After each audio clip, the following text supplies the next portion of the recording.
नमस्कार दोस्तों, भारत के भूगोल की सीरीज में हम लोग भारत में खनिज संसाधन का अध्ययन कर रहे हैं। भारत में खनिज संसाधन की आज की जो क्लास है वो 8वीं क्लास है। इसके पहले हमने भारत में खनिज संसाधन की 7 महत्वपूर्ण क्लासेस करा दी हैं, जिसमें बेसिक से लेकर और धात्विक खनिज तक हम लोगों ने चर्चा कर ली है, हमने उसका अध्ययन कर लिया है। यदि आपने इसके पहले की ये जो 7 क्लासेस हैं आपने नहीं देखी हैं तो आप उसे ज़रूर देख लें, क्योंकि प्रत्येक परीक्षा की दृष्टि से धात्विक खनिज बहुत महत्वपूर्ण होता है। आज की क्लास में हम लोग अधात्विक खनिज पर चर्चा करेंगे। अधात्विक खनिज से तात्पर्य है जो धातु नहीं है, अर्थात जो विद्युत का सुचालक नहीं है, जो धातु नहीं है। अधात्विक खनिज जो होते हैं ये मुख्यतः अवसादी चट्टानों में पाए जाते हैं। अवसादी चट्टानों से क्या तात्पर्य है? विभिन्न भौगोलिक कारणों की वजह से, विभिन्न भौगोलिक कारक अर्थात वायु, जल या हिमानी अर्थात बर्फ, अर्थात इन किन्हीं भी कारणों से, जो भी भौगोलिक प्रमुख कारण हैं, इससे सतह पर परत दर परत चट्टानों का निर्माण होता चला जाता है। ये हमारी सतह है और इस पे वायु के द्वारा, इस पर बर्फ के द्वारा और इस पर जल के द्वारा परत दर परत चट्टानों का निर्माण होता जाता है। ठीक है, तो जो परत दर परत चट्टानें निर्मित होती हैं, इसमें विभिन्न प्रकार के जीव और विभिन्न प्रकार की वनस्पतियों के अवशेष होते हैं। विभिन्न प्रकार के जीव और विभिन्न प्रकार की वनस्पतियों के अवशेष इसके नीचे दबते चले जाते हैं। और चूंकि चट्टानों में बहुत अधिक समय तक दबे होने के कारण, बहुत अधिक समय तक ये दबे रहेंगे, तो उच्च ताप और दाब यानी कि हाई टेम्परेचर एंड प्रेशर की वजह से इनके रूप में परिवर्तन हो जाता है। जो उसमें अवशेष अर्थात जो वनस्पतियां हैं, जो जीव हैं, उनके जो अस्थिपंजर हैं, जीवाश्म जो है उनमें, और इसके अलावा जो चट्टानें नीचे दब रही हैं तो उनमें भी रासायनिक रूप से परिवर्तन हो जाता है और इस तरीके से विभिन्न प्रकार के अधात्विक खनिजों का निर्माण होता है। ठीक है, तो मुख्यतः अधात्विक खनिज अवसादी चट्टानों में पाए जाते हैं। ये पूछा जाता है कि अधात्विक खनिज किन चट्टानों में पाए जाते हैं, तो अधात्विक खनिज अवसादी चट्टानों में और धात्विक खनिज आग्नेय चट्टानों में पाए जाते हैं। ठीक है ना। अगर हम प्रमुख अधात्विक खनिज को देखें तो उसमें प्रमुख है हीरा, अभ्रक, चूना पत्थर, जिप्सम, एस्बेस्टस, डोलोमाइट, काइनाइट, सिलिमेनाइट और नमक। ये कुछ प्रमुख अधात्विक खनिज हैं। सवाल इस तरीके से भी पूछा जा सकता है कि निम्नलिखित में अधात्विक खनिज कौन सा है, तो 3 धात्विक खनिज में से और एक इनमें से कोई एक होगा। ठीक है, तो यही वाले आंसर सही होंगे जो इनमें से होंगे। ठीक है ना। आइए एक एक करके जो भी महत्वपूर्ण है उन पर हम लोग चर्चा करते हैं। सबसे पहले हीरा, सबसे पहले हम बात करेंगे हीरे पे। हीरा कार्बन का सबसे शुद्ध रूप होता है। इसकी बॉन्डिंग, इसके जो अणु हैं उनकी बॉन्डिंग सबसे मजबूत होती है। यही कारण है कि हीरा इस प्रकृति का सबसे कठोर तत्व होता है। पूछा जाता है सवाल कि प्रकृति का अर्थात पृथ्वी का सबसे कठोर तत्व कौन सा है, तो वो हीरा है। कारण क्या है कि उसमें जो बॉन्डिंग हो रही है, आप लोग जब हम विज्ञान की क्लासेस लेंगे तो विज्ञान की क्लासेस में हम लोग बॉन्डिंग पर बात करेंगे। तो जो भी अणु होते हैं उनकी बॉन्डिंग होती है, तो उनकी बॉन्डिंग जिस पदार्थ की या जिस तत्व की अणुओं की बॉन्डिंग सबसे सघन होगा, सबसे मजबूत होगा, वो सबसे कठोर धातु होगा। और जिसकी बॉन्डिंग सबसे कमज़ोर होगा, जो टूट सकता होगा, वो सबसे कमज़ोर तत्व होगा। जैसे कि चौक, जो ब्लैक बोर्ड पे लिखा जाता है चौक से हम इसलिए लिख पाते हैं क्योंकि उसके अणुओं की जो बॉन्डिंग है वो कमज़ोर होता है, लेकिन हीरा की जो बॉन्डिंग होती है वो सबसे मजबूत होती है। यही कारण है कि यह प्रकृति का सबसे कठोर तत्व हो जाता है। ठीक है ना। यह कार्बन का सबसे शुद्ध रूप होता है तथा यह प्रकृति का सबसे कठोर तत्व होता है। ठीक है ना। आपकी सुविधा की दृष्टि से हमने इसमें प्रत्येक बातें जो महत्वपूर्ण हो सकती हैं अधात्विक खनिज से, वो हमने लिख दिया है। आप इसको इसी तरीके से हमारे साथ साथ जैसे जैसे हम कराते जा रहे हैं आप मेरे साथ साथ नोट करते जाएंगे। एक निवेदन है आप लोगों से, यदि आपने चैनल को सब्सक्राइब नहीं किया है और आप क्लास ले रहे हैं तो चैनल को जरूर सब्सक्राइब कर लें। इससे आपको एक महत्वपूर्ण फायदा होगा कि हमारे आने वाली जो क्लासेस हैं इसके वीडियो या इसकी जो सूचना है वो आप तक समय से पहले पहुंच जाया करेगी। आपको पता चल जाएगी कि कौन सी क्लास अपलोड की जा चुकी है। ठीक है, तो यदि आपने चैनल को अब तक सब्सक्राइब नहीं किया है तो आप ज़रूर कर लें। आपको क्लास जैसी भी लग रही है, अगर आपके कोई सुझाव हैं तो आप हमें कमेंट करके हमें ज़रूर बताया करें, क्योंकि आपके जो कमेंट होंगे, आप जो हमें सुझाव देंगे, इससे हमें प्रेरणात्मक ऊर्जा मिलेगी और हम आपको और अधिक बेहतर देने के लिए बाध्य हो जाएंगे और हम आप लोगों को और अच्छी तरीके से और बेहतर तरीके से और अच्छे कंटेंट हम आप लोगों के लिए उपलब्ध करा पाएंगे।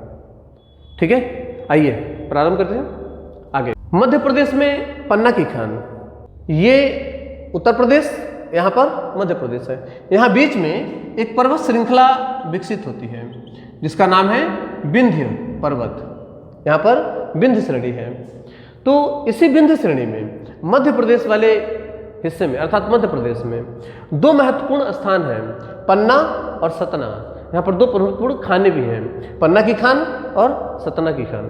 तो पन्ना और सतना से विंध्य क्रम की श्रृंखलाओं में अर्थात विंध्य पर्वत के जो पर्वत है उनके सिराओं में, चट्टानों की जो सिराएं हैं, उन सिराओं में मुख्यतः हीरा प्राप्त होता है।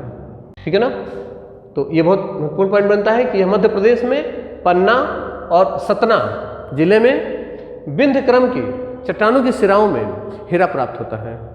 ठीक है, इसके अलावा कोहिनूर हीरा भारत का एक महत्वपूर्ण हीरा था, इस समय ब्रिटेन में है। कोहिनूर हीरा आप सबने इसका नाम सुना होगा। कोहिनूर हीरा कहाँ से प्राप्त हुआ था, पूछा जाता है कोहिनूर हीरा कहाँ से प्राप्त हुआ था। कोहिनूर हीरा यहाँ पर गोलकुंडा की खान है। गोलकुंडा की खान आंध्र प्रदेश में है। इसी गोलकुंडा की खान से कोहिनूर हीरा प्राप्त किया गया था। तो मुख्यतः गोलकुंडा जो क्षेत्र है यहाँ पर भी विंध्य क्रम की चट्टानें यहाँ पर भी पाई जाती हैं और इसके अलावा विंध्य क्रम की चट्टानें यहाँ पर पाई जाती हैं। तो जहाँ पर भी विंध्य क्रम की चट्टानें हैं वहाँ पर भारत में हीरा प्राप्त होता है। भारत में विंध्य क्रम की चट्टानें दो स्थानों पर है, एक तो विंध्य जो श्रेणी है उत्तर प्रदेश और मध्य प्रदेश की सीमा पर, तो यहाँ पर पन्ना और सतना मध्य प्रदेश में। इसके अलावा विंध्य क्रम की जो श्रृंखलाएं हैं, विंध्य क्रम की जो चट्टानें हैं, ये गोलकुंडा आंध्र प्रदेश के गोलकुंडा में पाई जाती हैं। तो यहाँ पर गोलकुंडा की खान है और यहीं से कोहिनूर हीरा प्राप्त किया गया था। ठीक है ना, तो पूछा जाता है कोहिनूर हीरा कहाँ से प्राप्त किया गया था, तो कोहिनूर हीरा गोलकुंडा की खान से प्राप्त किया गया था। इसके अलावा भारत में हीरे की जो सबसे बड़ी मंडी है, उसकी कटाई की जो सबसे बड़ी, हीरा को काटा जाता है, उसको एक आकार दिया जाता है। आपने सुना होगा कि ज़्यादातर जो लोग मुंबई जाते हैं, अधिकतर लोग वो वहाँ पर जाकर के हीरे की कटाई का काम करते हैं। तो हीरे की कटाई इसलिए की जाती है कि उसमें प्रकाश का पूर्ण परावर्तन हो सके, प्रकाश का उसमें पूर्ण परावर्तन हो सके, जिसकी वजह से उसमें प्रकाश, उसे आप देखेंगे हीरा रात में रख दिया जाए कहीं, वो चमकता है। ठीक है, वो किसकी वजह से होता है, प्रकाश के पूर्ण परावर्तन की वजह से। उसको इस तरीके से काटा जाता है जिसकी वजह से प्रकाश का पूर्ण परावर्तन संभव हो पाता है, जिसकी वजह से उसमें चमक पैदा होती है। तो ये जो काम है ये मुख्यतः मुंबई में किया जाता है। इसकी सबसे बड़ी मंडी जो है भारत में वो मुंबई में है। पूछा जाता है कि हीरे की सबसे बड़ी मंडी भारत में कहाँ पर है, तो भारत में हीरे की सबसे बड़ी मंडी कहाँ पर है, मुंबई में। इसके अलावा अगला है डोलोमाइट। डोलोमाइट के उत्पादन और भंडारण में, डोलोमाइट के उत्पादन और भंडारण में दोनों में उड़ीसा का पहला स्थान है। डोलोमाइट के भंडारण और उत्पादन में दोनों में उड़ीसा का प्रथम स्थान है। डोलोमाइट एक ऐसा धात्विक खनिज है जो रंग विहीन भी होता है। ये मुख्यतः गुलाबी कलर का होता है, मुख्यतः गुलाबी कलर का होता है, लेकिन ये रंग विहीन भी होता है। तो कई बार परीक्षाओं में ये सवाल पूछा जाता है कि निम्नलिखित में से कौन सा खनिज रंगविहीन होता है। तो याद रखेंगे डोलोमाइट जो है ये एक रंगविहीन तत्व होता है। इसके अलावा ये गुलाबी रंग का भी पाया जाता है, ठीक है ना। इसके अलावा अगला है चूना पत्थर कुड़प्पा क्रम की चट्टानों में पाया जाता है। चूना पत्थर कुड़प्पा क्रम की चट्टानें यहीं आंध्र प्रदेश में है। आंध्र प्रदेश में इस क्षेत्र में यहाँ पे ये कुड़प्पा क्रम की चट्टानें है यहाँ पे, ठीक है ना। आंध्र प्रदेश में एक जिला है, नाम है कुड़प्पा, उसी के नाम पर इसका नाम रखा गया है कुड़प्पा क्रम की चट्टानें।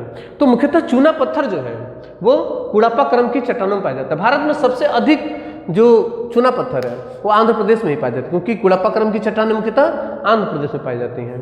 तो भारत में सबसे अधिक चूना पत्थर कहाँ पर पाया जाता है? कुड़प्पा क्रम की चट्टानों में, अर्थात आंध्र प्रदेश में।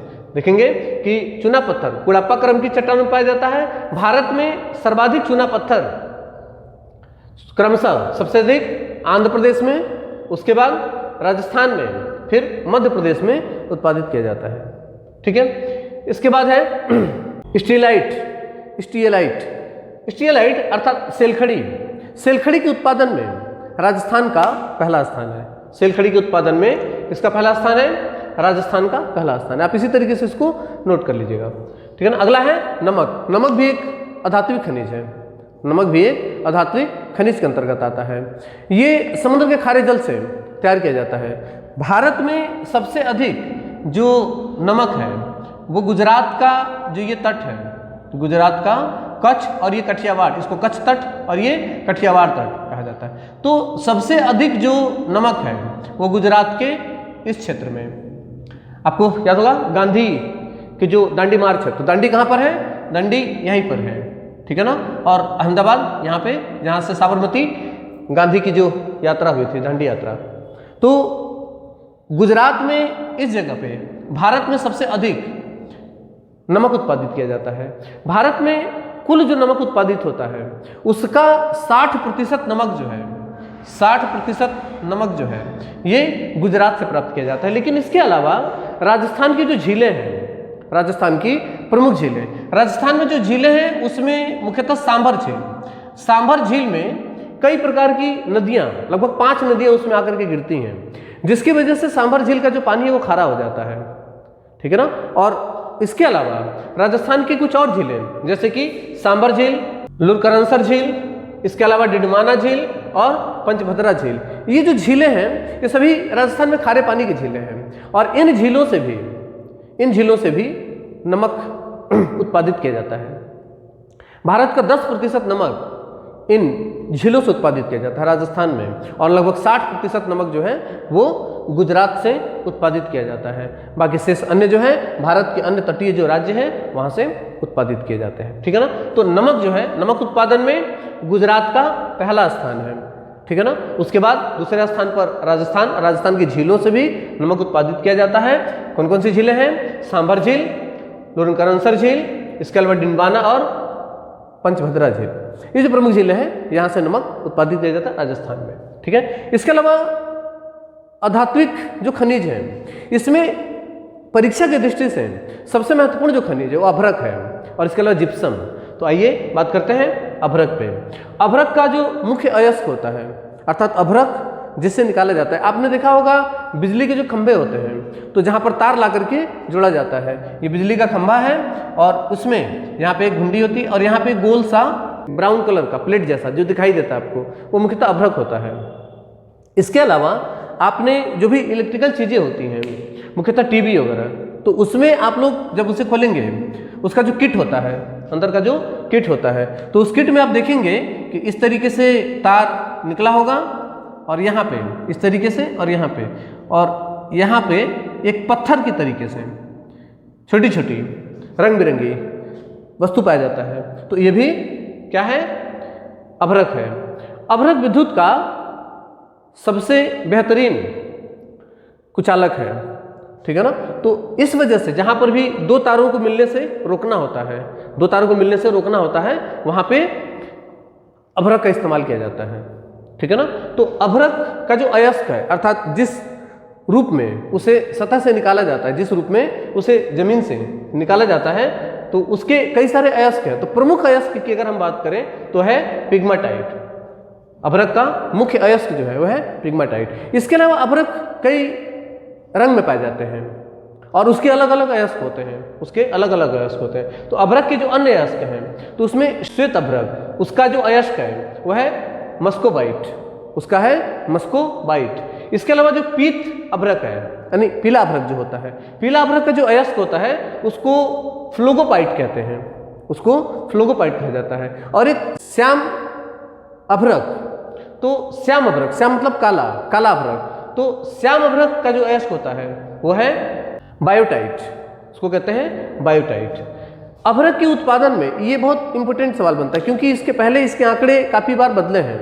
जैसे यहाँ पर लिखा है कि अभ्रक के उत्पादन में भारत का विश्व में 8वां स्थान, पहले 15वें स्थान पर था, पहले ये 15वें स्थान पर था।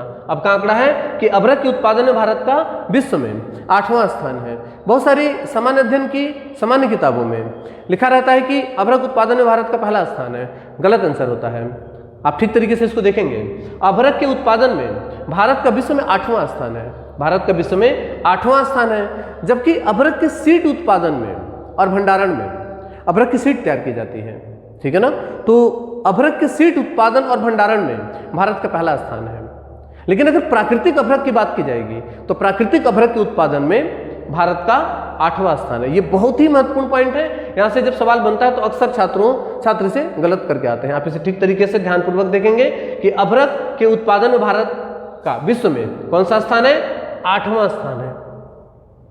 जबकि अभ्रक सीड के उत्पादन और भंडारण में कौन सा स्थान है, पहला स्थान है। अगर भारतीय राज्यों से देखा जाए तो भारतीय राज्यों में भारत में अभ्रक उत्पादन में आंध्र प्रदेश का पहला स्थान है, अभ्रक उत्पादन में आंध्र प्रदेश का पहला स्थान है। अभ्रक के मुख्य उपयोग जो होते हैं, मैंने अभी बताया था कि विद्युतीय सामान जो होते हैं उसमें इंसुलेटर अर्थात दो तारों को मिलने से रोकने के लिए इंसुलेटर बनाया जाता है। तो इंसुलेटर सामग्री बनाने में इसका उपयोग किया जाता है। अभ्रक का सबसे अधिक उपयोग इसी कार्य में किया जाता है, तब विद्युत क्षेत्र में ही इसका सबसे अधिक उपयोग होता है। भारत में सर्वाधिक अभ्रक जो भंडारक राज्य है, भंडारक का मतलब मैंने बताया था कि सतह के नीचे जो उसका भंडार है उसे भंडारक कहा जाता है। बनाने के बाद जब उसे तैयार कर दिया जाता है तो उसे उत्पादन कहा जाता है। तो यहाँ पर हम देख रहे हैं कि भारत में सर्वाधिक अभ्रक भंडारक जो राज्य है उसमें पहले स्थान पर आता है राजस्थान 51% के साथ। इसके अलावा दूसरे स्थान पर आता है आंध्र प्रदेश 28% के साथ और तीसरे स्थान पर आता है महाराष्ट्र 17% के साथ, ठीक है ना। इसके अलावा भारत में जो प्रमुख अभ्रक उत्पादक क्षेत्र हैं, अगर स्थानों की बात की जाए तो उसमें आंध्र प्रदेश का जो नेल्लोर जिला है और इसके अलावा जो खंभात है, लेन्नौर और खंभात, यहाँ से अभ्रक उत्पादित किया जाता है। इसके अलावा राजस्थान के जयपुर और उदयपुर जो जिले हैं यहाँ से अभ्रक उत्पादित किया जाता है। इसके अलावा झारखंड से भी अभ्रक उत्पादित किया जाता है, झारखंड के हजारीबाग और सिंहभूम जिले से अभ्रक उत्पादित किया जाता है। इसके अलावा बिहार में गया, भागलपुर और मुंगेर इन जिलों से भी अभ्रक उत्पादित किया जाता है, ठीक है ना। इसके अलावा अगला है जिप्सम। जिप्सम भी एक अवसादी चट्टानों से प्राप्त होने वाला अधात्विक खनिज है। तो जिप्सम को सेलेनाइट भी कहा जाता है, ठीक है। इसके अलावा यह कैल्शियम का जलकृत सल्फाइड होता है, यह कैल्शियम का जलकृत सल्फाइड होता है। इसका उपयोग, जिप्सम का सबसे अधिक उपयोग किन किन चीजों में किया जाता है? सबसे अधिक उपयोग तो इसका पीओपी बनाने में किया जाता है, प्लास्टिक ऑफ पेरिस, सबसे अधिक उपयोग प्लास्टिक ऑफ पेरिस। इसके अलावा रंग रोधन रासायनिक पदार्थ, इसके अलावा रासायनिक खाद, जो खेतों में खाद पड़ते हैं, रासायनिक खाद जो होते हैं, तो खाद बनाने में सबसे अधिक जिप्सम का प्रयोग किया जाता है।